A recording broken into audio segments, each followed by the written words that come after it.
Halo Sobat Mania, kembali lagi di BRC Official.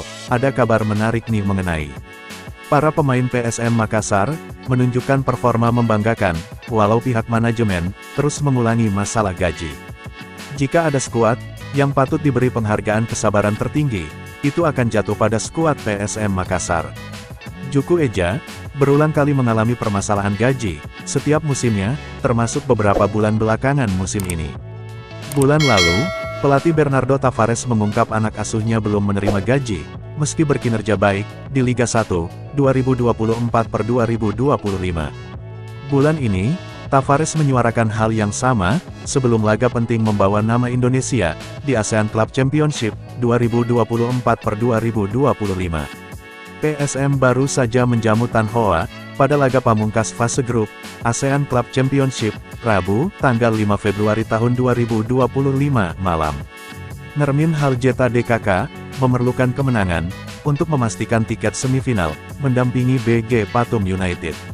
Di Stadion Wayan Dipta, para pemain menunjukkan seolah-olah tak ada permasalahan non-teknis.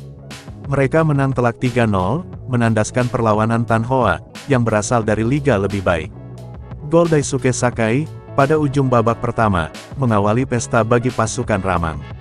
Pada babak kedua, Nermin Haljeta memborong 2 gol untuk mempermalukan utusan Vietnam. Kami tidak ada gaji, tidak ada bonus, padahal kami akan bermain pertandingan penting besok, ucap Tavares sebelum laga. Tentu saya sendiri dan banyak dari pemain sudah lelah dengan situasi ini, sesalnya. Upah pekerja sebaiknya diberikan sebelum keringatnya kering, sedangkan para pemain PSM sudah berkeringat kuyup selama setengah musim lebih.